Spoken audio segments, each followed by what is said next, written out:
What's up, and welcome back to the podcast. This is Grit, Grace, and Inspiration, episode number 244. I'm your host, Kevin Lowe, and guys, if you are listening to this episode at the time of its release, well, then you know Christmas is less than a week away.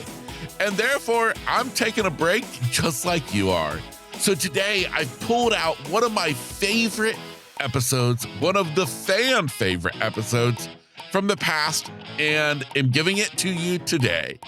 The topic is still relevant. The guest is still amazing. This is my interview with John Chisum, a guy who is going to blow you away. So don't think of this as a rerun. Think of it as a reboot, because this is my interview with John Chisum. Enjoy, and more importantly, I wish you an amazing holiday season ahead. Enjoy the time. Eat some candy canes. Drink some hot chocolate. Bake some Christmas cookies. Soak it all in, my friend, because, well, that's what life is all about. I hope you enjoy today's episode with John Chisum. What's up, my friend, and welcome to Grit, Grace, and Inspiration. I am your host, Kevin Lowe. 20 years ago, I awoke from a life-saving surgery only to find that I was left completely blind. And since that day, I've learned a lot about life, a lot about living, and a lot about myself. And here on this podcast, I want to share those insights with you. Because, friend, if you are still searching for your purpose, still trying to understand why, or still left searching for that next right path to take, well, consider this to be your stepping stone to get you from where you are to where you want to be. John Chisum, a pleasure to have you on the podcast today. Kevin Lowe, wouldn't be anywhere else but right here with you. Well, man, I appreciate that. Well, listen, John, I'm excited to dive into so many different aspects of your story to get to know you better than what I've read in the bio. But before we get to what's happening in life today, I would love just to understand a little bit more about you, where you've come from, what got you into the music business. And so if you wouldn't mind just kind of taking me back a little bit and us kind of walking through things. I'm happy to do that. And, one of my tendencies is to overshare. So I think that's kind of good in some ways, but I can get really granular. So I'm going to try to give you the highlights, if that's okay, Kev, and try not to make it too boring for people. But I realized just this week that I came to Nashville 39 years ago. So I think that means I'm old or something, but I had come to Christ as an 18-year-old, and I had a drug, sex, and rock and roll, just a wild child kind of life. And the first thing I wanted to do was to share it with the world, but I didn't know what that meant, how to do it. I dreamed of getting a song recorded someday and just was clueless, had no idea. Fast forward about 10 years, I had the opportunity to come here and go to work for a church. So moved here. Long story short, it didn't work out. And my wife, now of 42 years, not that she's 42 years old, but we've been married 42 years. We had $40 and no place to live. And I just didn't know what we were going to do. I wound up getting a paper route, making $60 a week. She got a little job making probably $20 a week. We were poor. We were just poor. And we were homeless for a brief season before that was even a thing. I don't know what they called them before we started calling them homeless, but we were that. And, we wound up not living in a pasteboard box under the overpass, but, it was not a fun situation. And in the first few months of living here, I wound up meeting some important people in the music business. And I was so dumb, just sharp enough to stick in the ground and green enough to grow. I met these people that were already well known, but I didn't know who they were. They listened to some songs, and Kevin, I promise God must have just shut their ears because those songs weren't any good, but they signed me to a publishing contract. Now, you can't do that these days. You don't just walk into, a coffee meeting and get a contract unless you're like already something really big, right? Well, those songs never saw the light of day, but my first year I got about 20 songs recorded. And then I got hired to be a publisher. I didn't even know what a publisher was. But over the next few years, I worked my way up to vice president of publishing for this company and had a great career.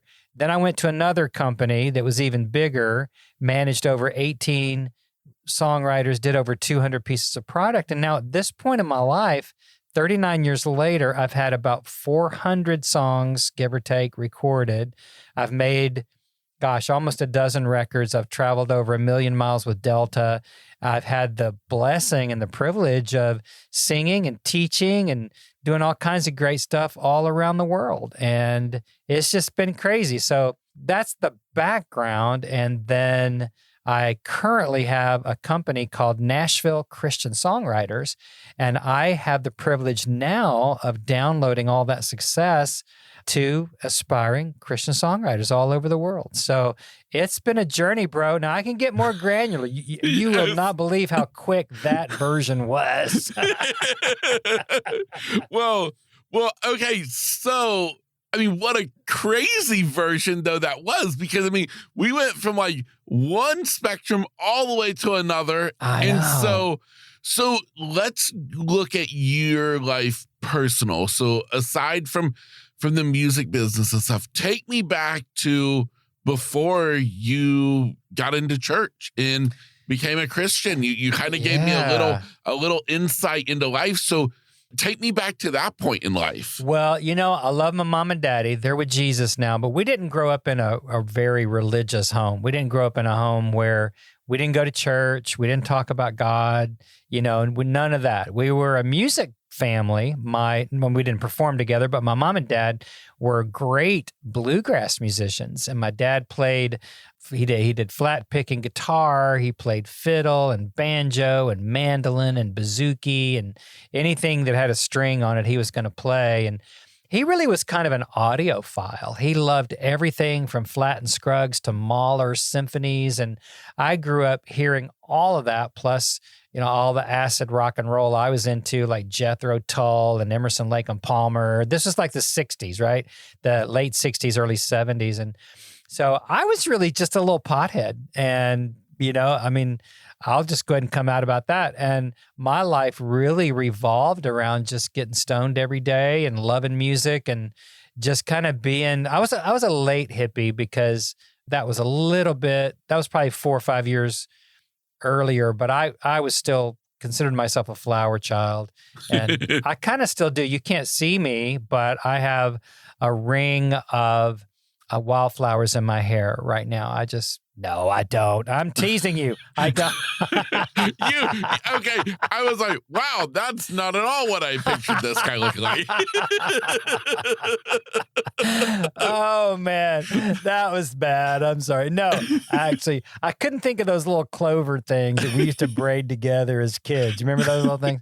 Yes. But anyway, no, but I was a hippie. I was just a little flower child, pothead kid. And I wound up going on a youth trip with the church. And I remember I wasn't in church, so I didn't really know what church was, but I was a singer.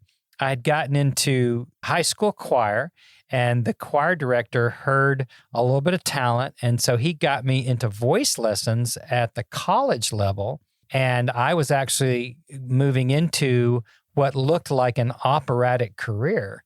And I was being trained to be a lyric tenor because I had a really high voice. Of course, maybe it was because I hadn't hit puberty or something. I don't know what it was, but I sang real high. And so I was, on this track, to do classical music. But a kid that I used to get high with all the time, his name's David. He turned out to just be a backslidden little Baptist boy.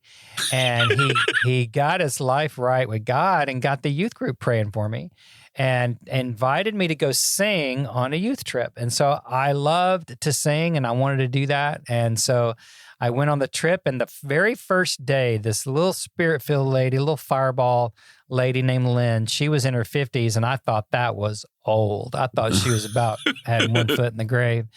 She just got a hold of me and she said, "You are going down for the third time and you need Jesus." And so she literally dragged me, into heaven basically. And she's there now. Hey, Lynn, we love you. But she became a real spiritual mom to me and really taught me the word and discipled me and kind of gave me some sense about life. And it started this 45-year ministry. And I wouldn't be here if it weren't for Lynn and David and that youth group praying for me. And I was so appreciative. I had to marry one of the pretty little girls out of that youth group, and she stuck with me for all these years. So yeah, so that's kind of it. And life changed drastically and stopped, drugging and drinking and carousing and doing all I say it like this. I stopped smoking and drinking and wallowing in sin and just, kind of came over and got a big religious addiction. But, yeah, but things definitely changed and my culture changed, my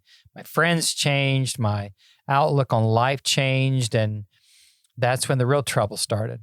Yeah. So I'm curious though, because of the fact of, here you were this kid who you didn't grow up, with religion, in the church. And so I'm curious to know, though, was there something that Lynn said, or was there a moment that the Spirit truly came into you? And you know what I mean? Because coming from the perspective of somebody who hasn't grown up in the church and they aren't a believer, it's, let's face it, it can sound like a far-fetched story. Yeah. And so I'm just curious. And I think that's a great question. And yes, the answer is yes. And I know that my parents loved me. We had our problems. We were the dis and the dysfunctional, I guess.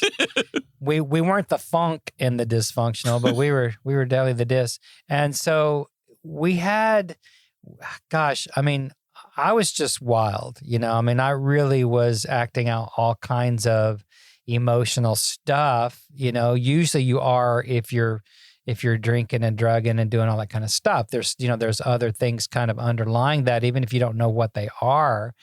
And I think for me, I was looking for love. I was looking for a sense of belonging in a way that I didn't have, right? And so when Lynn sat me down on that trip and just said, you need to know the love of Jesus. And I can't explain it because it's not something you can explain. It's like you just have to kind of feel it, I guess. But there was this moment that I felt like I was kind of immersed in this golden kind of love. And it was like I felt loved for the first time. I felt like somebody saw me. I felt like everything that was empty inside me was getting filled up somehow. And I couldn't explain it, but I knew that it was real. And now, 45 years later, it's just as real. It's changed. The way I kind of practice my faith is very, very different than it ever has been. It's broader. I'm definitely consider myself a global Christian, someone who is a follower of Christ, but definitely very not just tolerant, but inclusive and affirming of everyone's faith. It's like if you do your faith, but that wasn't always the case because of the culture that I joined and kind of spent a lot of time with. But yes, to answer your question, there was this really serious, powerful, spirit, holy moment that I'm still living in even right now. So now, though, this is what I'm curious about, though, is because there's a lot of us who we become a Christian. And so as far as that goes, is we pray at dinner time and we go to church on Sunday. Mm-hmm. You didn't just stay at that level, though. I did not. I went deep. But you have to remember the conversion, if you will, to put it in kind of a churchy religious word. It was deep. This was like the proverbial dark to light, and I realized that I was really pretty depressed kid, And anybody that's smoking that much weed and drinking that much alcohol, and I could get pills. Cocaine wasn't a thing back in the day. I mean, maybe it was for rich people or beatniks or something, but it wasn't in my crowd. We didn't have that kind of money. If we came by a baggie of pot, a week, for $15, man, we were living the high life. So in more ways than one. But I realized looking back, and even throughout my life, wrestling with different seasons of depression that were linked probably to some of the neglect and some of the disenfranchised way that we kind of grew up. Dad, he worked like 3 jobs to pay for 4 kids, and mom worked. And, we were kind of latchkey kids in a lot of ways. And again, not to disrespect my dear deceased parents, but it was a weird time in our culture, kind of like now, where it was kind of the height of the free love, kind of a hippie, we're talking mid-late 60s, early 70s. And, I don't know how old you are. I think I'm probably twice your age, probably just guessing by your voice. But, it's like that was a real pivotal time in our culture. And so I was deep into that kind of experience. And then Christ, Jesus, I didn't even know who he was. I didn't even know, we didn't say that name, right? So when I experienced something deep and profound, it was radical for me. And I have to tell you, after all these years, 40-something years of traveling through religion, some of it amazing, some of it horrible, I've come back to love. I've come back to the simplicity of what it means to recognize that God, whatever you call him, her, it, whatever that force is benevolent and is love. That's what I've come back to after this long journey through many different facets of the Christian religion. And can I just be straight up and transparent with you and your listeners here? Of course. Do I have your permission? You do. You do. I'm kind of I don't know if I'm at the tail end, but I'm definitely coming out of a long season where my faith has pretty much been deconstructed. I've gone through 6 years of just having it all kind of torn down and put back together. And I think the simplest way that I can say it is that I've come back to that bedrock. And I'm so glad you asked me about that moment. I believe more in that moment than anything else. I believe in that moment that I felt what I would just have to say was more of a supernatural love that made me feel warm, home, comfort, safe, belonging, and accepted just as I was right in that moment. Does that resonate? Does that make any sense? Yes. Oh, it does 100%. And if I'm following, with what you're saying, it falls in line with so much of my own line of thinking, is that I feel like sometimes when it comes to God and it comes to faith and religion, I feel like us as humans, we make it too complex. Hello. And we try to break it all down, and we try to separate us off into our, individual denominations. And we have, the Baptists, and you have the Catholics, and you have this and you have that. And I have to think, I don't think that's what God meant for it to be. I think God meant for it to be love, and for us to love and accept one another. And I agree. And I've been on the other side of that 9-pound Bible, thumping it hard and trying to get people to change into what I thought they ought to be, that fit my particular brand of Christianity in that moment. And I'm not that, bro. I am not that anymore. So, and that's a dangerous place to be in some ways, because I do have a very strong evangelical following, people that have loved my worship recordings and all that. And I stand by those. I still believe in worshiping a God of love. It's just not the same brand of of you're in, you're out, you're going to heaven, you're going to hell, or I'm right, you're wrong. It's like, I've just laid all that down. That's up to God now. And I'm not the sheriff of the kingdom of God anymore. I have resigned that position forever. I love it. I absolutely love it. So I'm curious. I mean, you basically start this new life as a Christian, and you made reference that you started. Obviously, you've traveled all over the world. You've done all this, and so how does that kind of combine with music to where you are today? Yeah, well, that's a great question. And like I said, I was raised in a very musical family, and I really did not dream of a career necessarily in music because I didn't know what that even meant. I didn't know how to have a career in music. And, I grew up watching my mom and dad just make music in the living room. And when I experienced this dramatic supernatural love and wanted to write about it and getting involved with the local church there. I grew up in Memphis, Tennessee. And let me give you one more little bit of background that might be interesting. When I was in high school, prior to this giant Christian conversion thing, I'd be out partying till, 1, 2, 3 in the morning on Saturday night, but I was the paid tenor at Graceland Christian Church in Memphis, Tennessee, right next to Elvis's mansion. And this was back when the king was still alive, pre-77. And we would see his limousine actually use the church driveway to drive around back of the Graceland mansion. So I'd be out doping and drinking and stuff till, who knows what time of the night, and then drag my sorry carcass into that little church and sing, ring the bells, let the whole world know Christ is born in Bethlehem many years ago. And I didn't know what the hell I was even singing about. It's like, what? What is this? What's going on?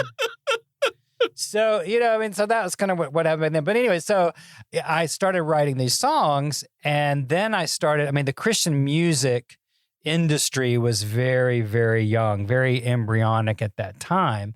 There was like this Jesus people movement out of Chicago and LA, more like a bunch of saved hippies, right? Yeah. And so they laid down their weed for communion wine, I guess. But there was a lot of music coming out of that movement. And so little record companies were beginning to form around that. And we were listening to these little bitty Jesus kind of choruses back in the day. And I started wanting to write them. And so I would, and I was just experimenting and started singing in churches around the area. And then one time I did send a song up to Nashville, Tennessee to see if somebody would publish my pitiful little song.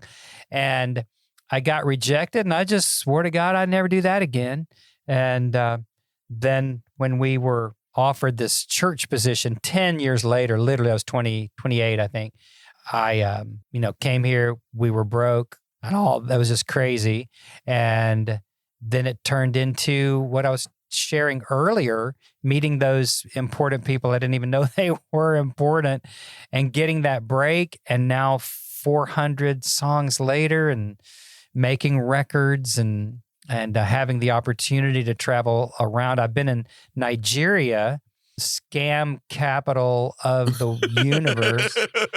Love all my brothers and sisters there. But I had an album come out 27 years ago called Firm Foundation, and it hit that country, a particular Pentecostal denomination there. Love that record.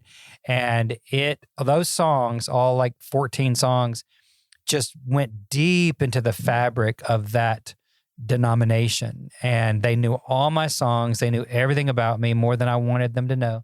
And they love that record. So I've been over there, I think 5 or 6 times, but there have been times I've sung in front of, I think I sang in front of about 6,000 or 8,000 people one Sunday. And that's a small crowd for them. I have friends who've sung in front of 300,000 people over there. So it's just insane. But I've had the privilege of doing that and doing music, performance, leading worship, singing, making those records in a way that has, it's just been a pretty amazing platform, to tell you the truth.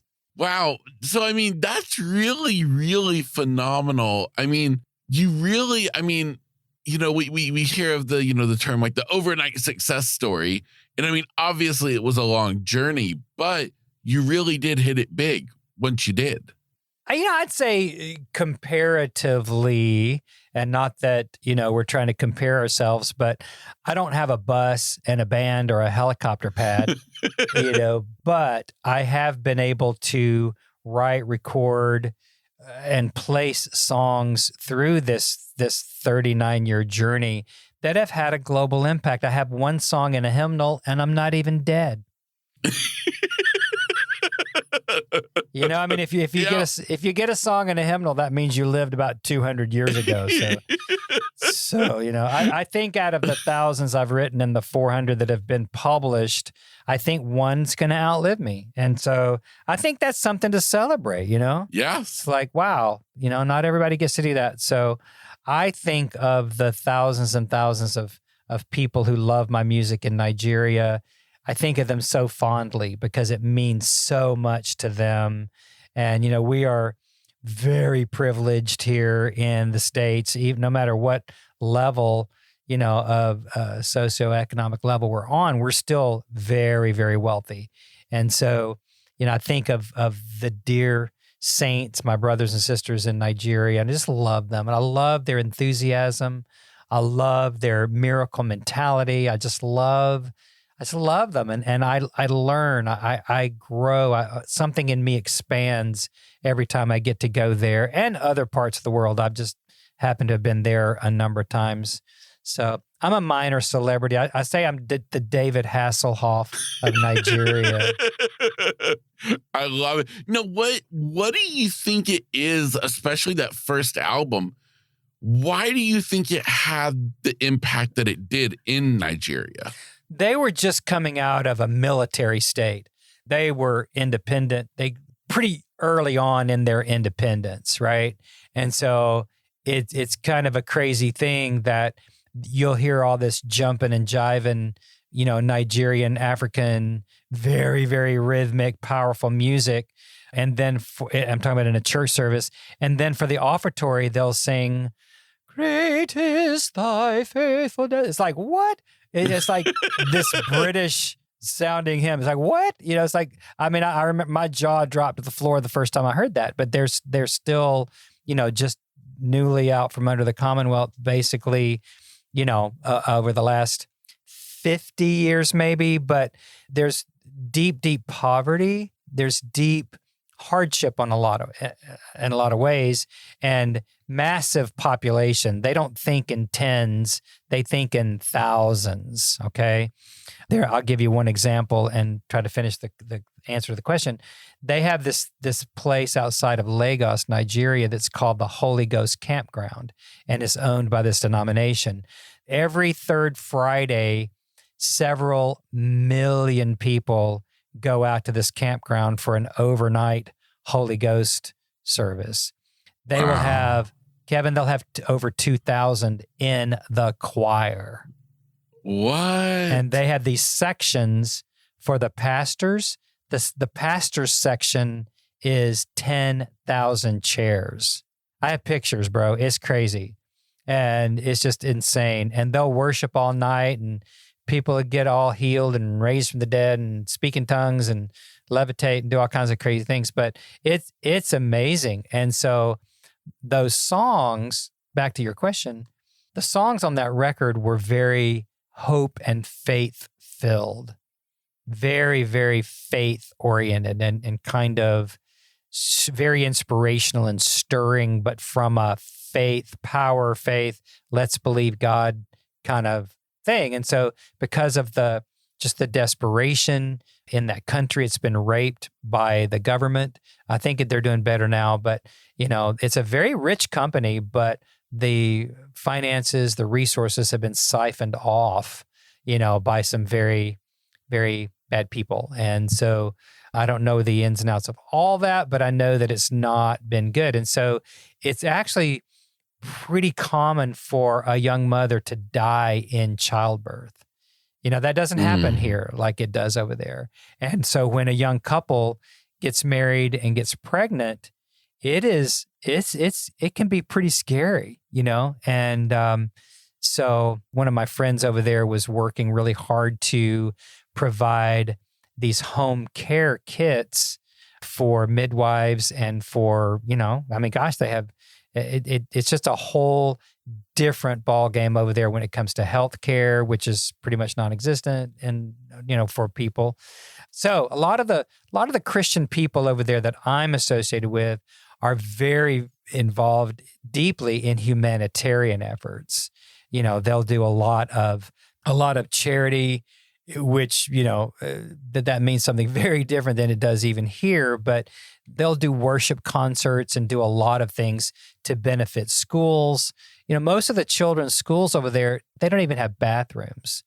Like, if they go to the bathroom, they just go to the bathroom out in the yard. I mean, it's like they don't have toilets, many of them, and it's insane. It's insane, the wealth that's there, but it doesn't trickle down like it does here in America. So I know I'm kind of going a little afield of your question, but that's the reality. And I think that's why those songs meant so much, because it helps them focus their faith on Christ in a very visceral way.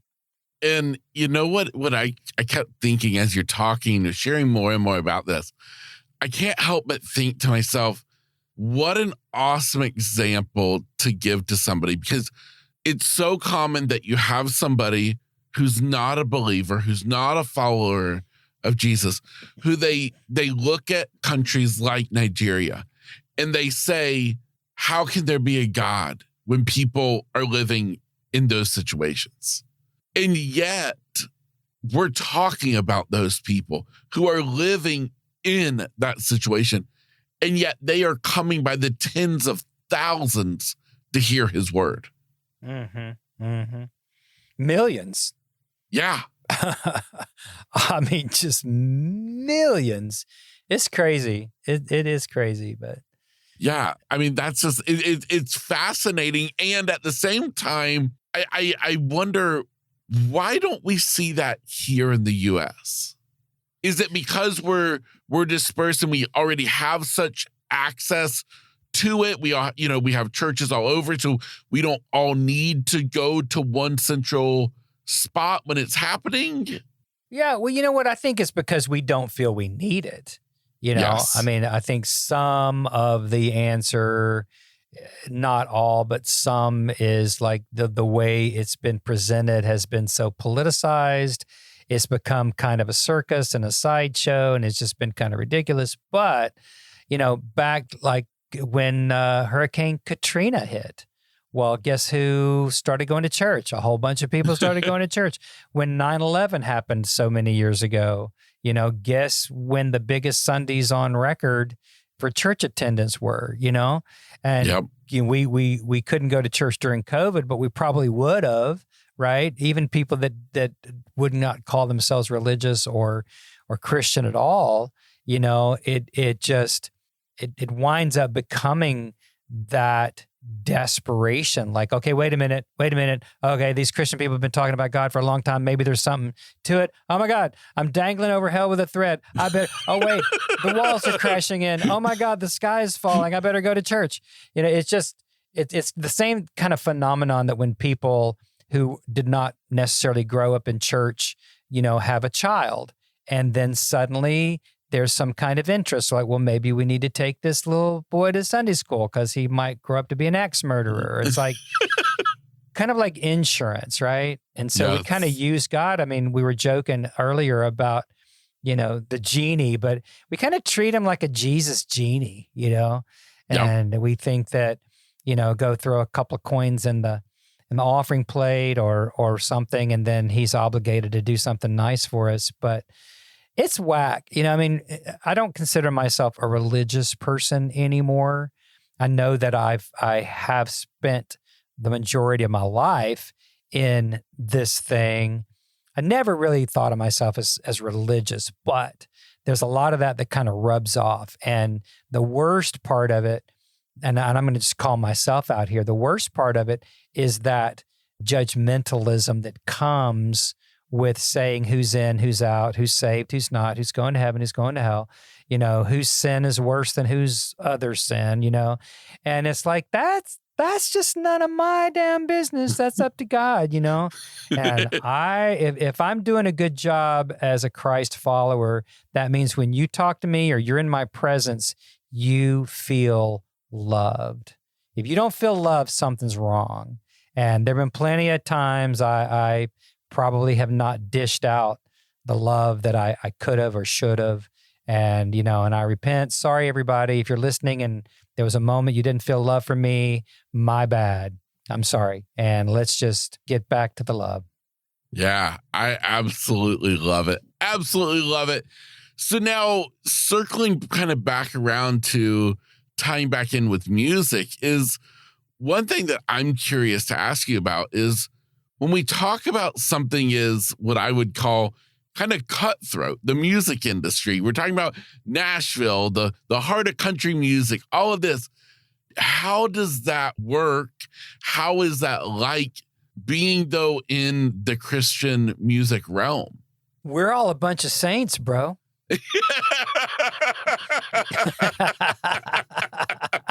Everything's just fine. Yeah. Well, okay. So watch your email because I'm gonna send over my standard rich and famous contract, and all you have to do is send me $1,000 and I'll make you rich and famous. That's a pretty broad question, and I know that there are plenty of skeletons in people's closets and things that I've heard of that have not been really great. It's rare that I've heard people being outright ripped off, where you've paid money or, and got scammed. I know that does happen. I've never really been around that or close to it. So it's really difficult for me to pull an example out of my head right now to say, oh yeah, gee, that happens all the time. It's more likely that someone gets their hopes up or a record company or publisher gets involved with somebody hoping that they can help make something big out of their career, and then it doesn't happen.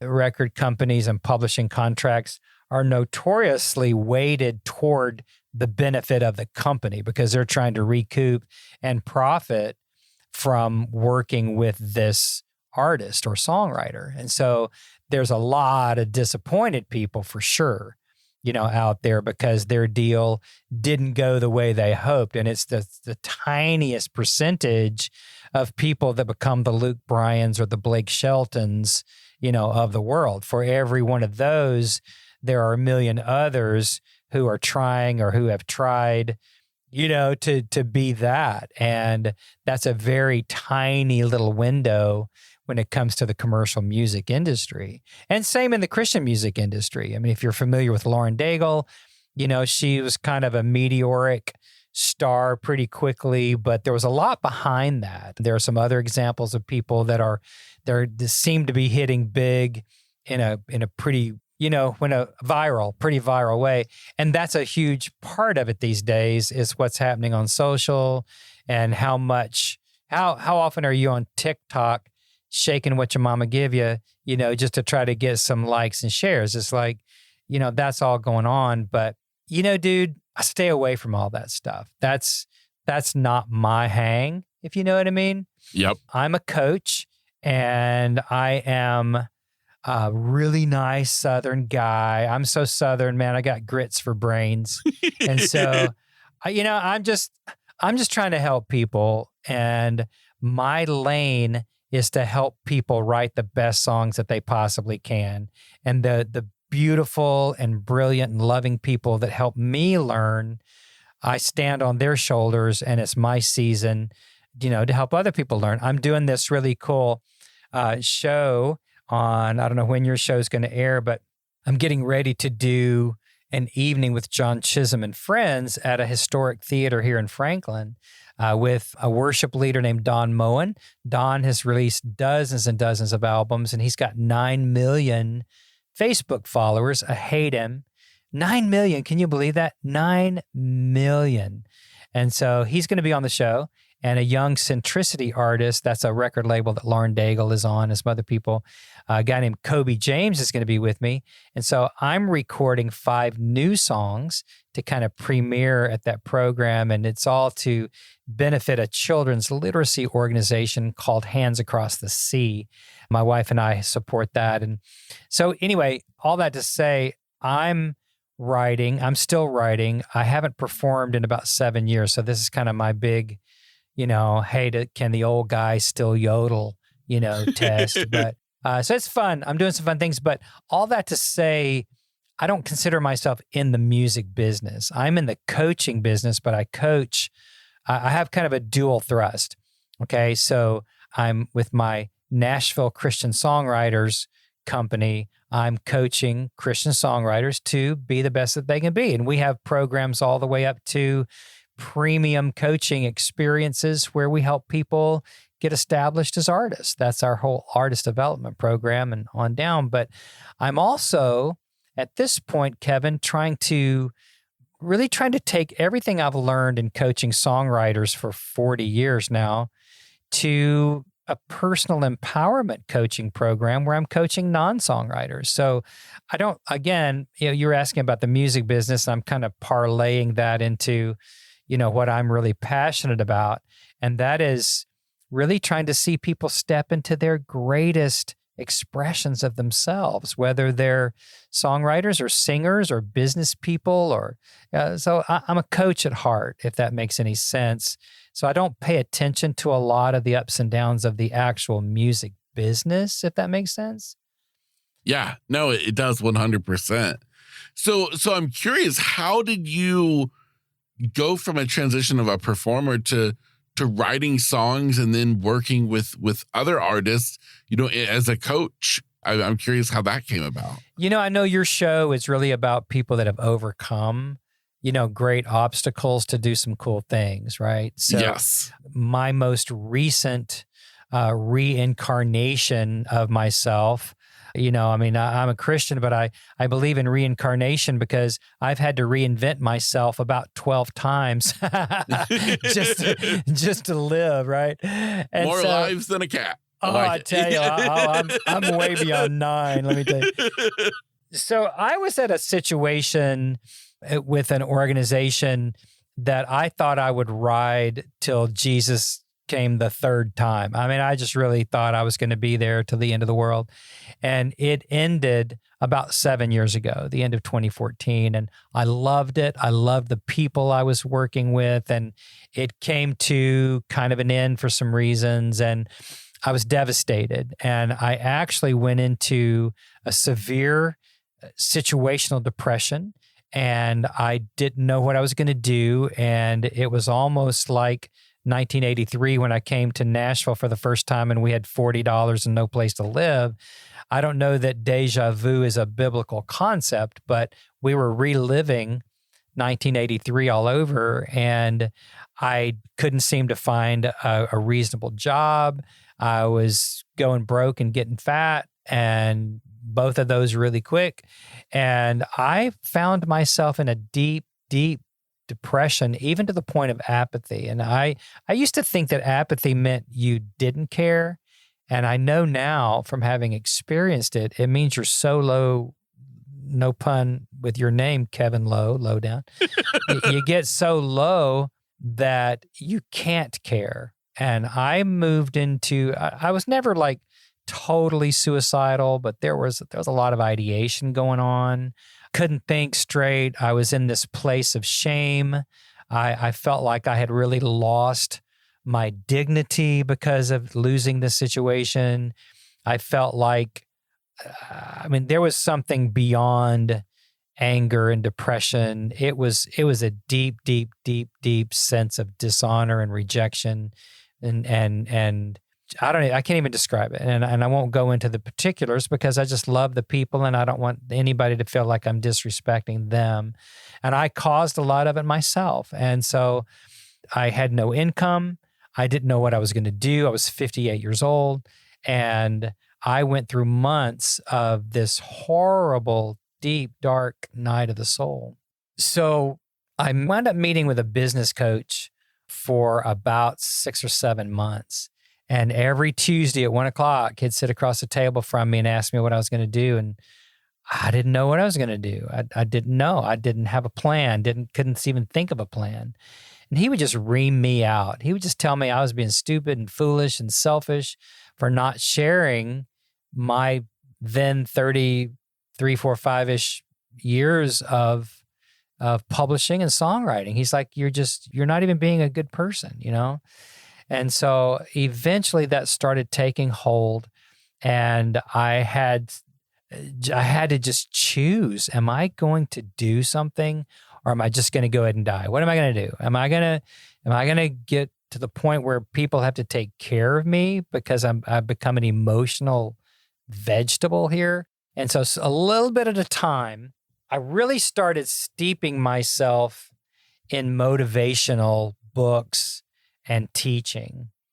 And it wasn't religious in any kind of way, but, you know, people like Tony Robbins, people like Lisa Nichols, who is an amazing speaker and success story. And I started kind of getting a little better, and then wound up having an inspiration to start a company called Nashville Christian Songwriters. And that's where the learning began.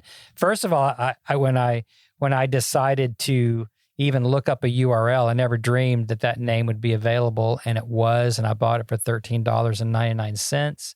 And now 7 years later, we've had a global impact and are just going stronger than ever. So what was your original question? I've rambled so far away. I don't even know what I'm talking about.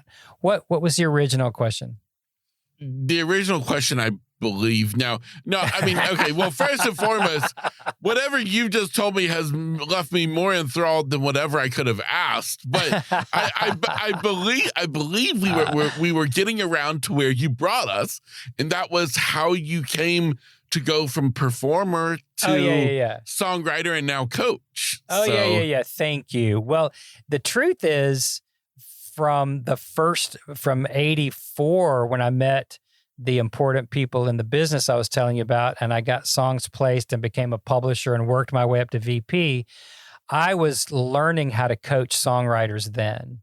And so over these 30 plus years, I've perfected my techniques to the point where I use it in my relationships. I use it in just coaching people that aren't songwriters, and the people that, you know, look to me for counsel and advice.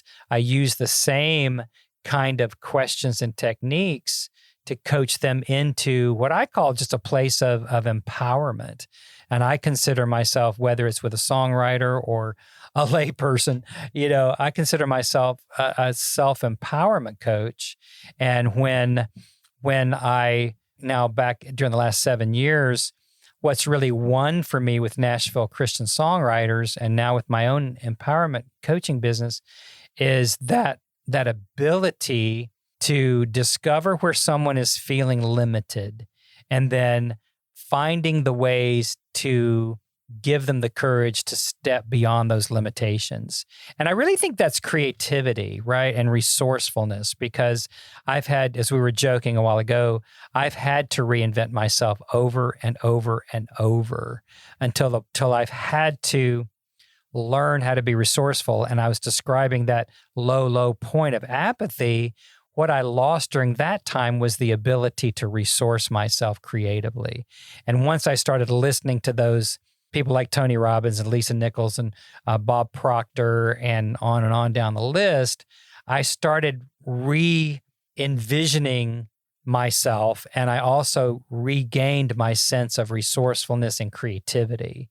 And that's what brought me out of the funk. That's what gave me the ability to start this company and grow it to 6 figures and beyond, and to be able to really, I mean, for a small company to last even a year is incredible.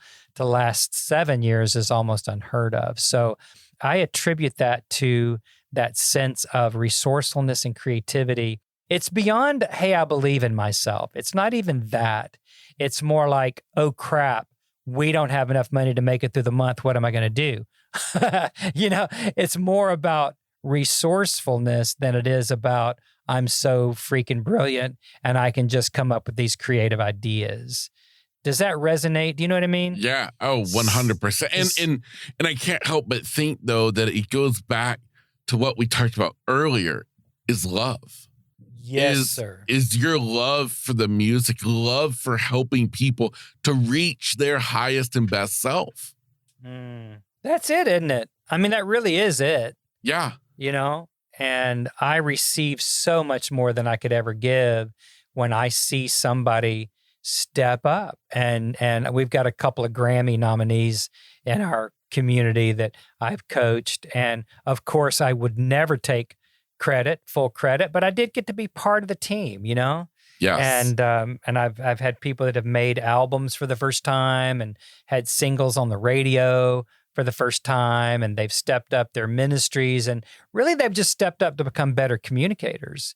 And for me, it's like, yeah, you go, girl, you go, you go do that. And that makes me happy. I'm kind of a proud papa in that way. And I'm just trying to own that and say, okay, I'm freaking old, but I'm still making my music and I'm still coaching people. So let's go rock this house. I love it. I love it. Now, one thing that I'm curious about in this realm of coaching, especially when we're talking about working with musicians, how do you handle the fact that the vast majority don't make it?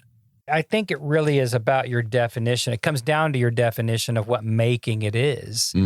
And for me, the definition of making it is learning the principles and gathering the correct tools to write on a level that is far beyond one you could ever reach on your own. Whether you ever become a Grammy nominee or ever make a record or ever have anybody care about your songs. If I can help you express yourself at a higher level, that's success to me. And I have a range of people. I've just coached a young lady who was 17. We did an artist development program with her, and she's poised and ready to step on up as the years go. She's only 17, right? And so, she's learning, but we help set in the foundation. And then I just finished doing the same thing with a 72-year-old Southern gospel writer. Wow. And we wound up making some demos with him, and he is just beside himself because he's dreamed of this all his life and finally found the courage to try.